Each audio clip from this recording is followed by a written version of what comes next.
I still remember the day like it was yesterday. I had just finished my morning routine, full of hope and excitement for the day ahead. I had been working tirelessly on my dream, something that I had poured my heart and soul into for years.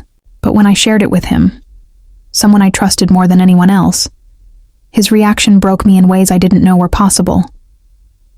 He looked at me with that familiar expression, one that I had seen when I was a child whenever I failed to meet his expectations. "You're not enough," he said. Simple words, but heavy. They hit me like stones thrown into a still pond, creating ripples of self-doubt that refused to settle. I couldn't breathe for a moment.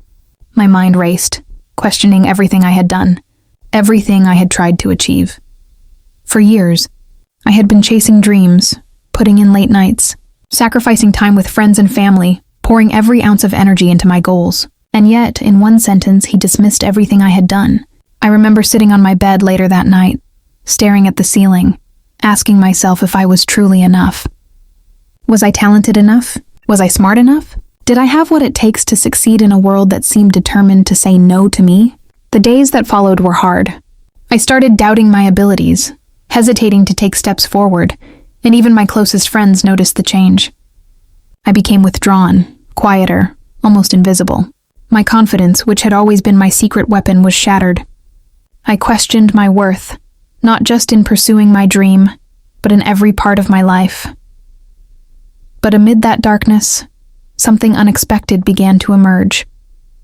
Deep inside, a small voice whispered, "Maybe he's wrong. Maybe I am enough." At first I ignored it, telling myself it was just my mind playing tricks. But the more I tried to silence it, the louder it became. That voice started to ignite something in me, a stubborn flame of hope, a defiance I didn't even know I had. And that's when I made a decision that would change everything. I decided that I would no longer let his words define me. I would take control of my own story. I would push myself harder, learn more, and prove, not to him, but to myself, that I was enough. The journey ahead wouldn't be easy. I knew that. But for the first time in weeks, I felt a spark of determination I hadn't felt in a long time. The following months were some of the most challenging of my life. I dove headfirst into my work, embracing every challenge that came my way. I faced countless rejections, sleepless nights, and moments of crushing doubt, but I refused to give up. Each time I faltered, I reminded myself of that moment, of the words that had hurt me so deeply. "You're not enough." I turned that pain into fuel. I read books, attended seminars, and sought mentors who could guide me. I practiced relentlessly, honing my skills, learning from every failure. I pushed myself to places I had never dared to go, meeting people who believed in me even when I couldn't believe in myself. The struggle wasn't just external. Inside, I fought a constant battle with self-doubt. There were nights I cried myself to sleep, wondering if I was foolish for continuing. But every morning, I woke up and reminded myself of that small voice that had refused to be silenced. That voice reminded me that growth comes from struggle, that strength is forged in the fires of adversity, and that no one has the right to tell me I'm not enough. Gradually, things began to shift. Projects I had been working on for years finally gained traction. People noticed my dedication, my resilience, and my talent. I started to receive recognition, small at first, then increasingly larger. Each acknowledgement felt like a tiny victory, a confirmation that I was moving in the right direction. But the real transformation was internal. I began to trust myself again. I learned that my worth wasn't defined by someone else's opinion, no matter how close they were. I realized that the journey mattered more than the approval of anyone else. I began to see setbacks as lessons, criticism as guidance, and failure as a stepping stone toward something greater. The person who once told me I wasn't enough no longer had power over me.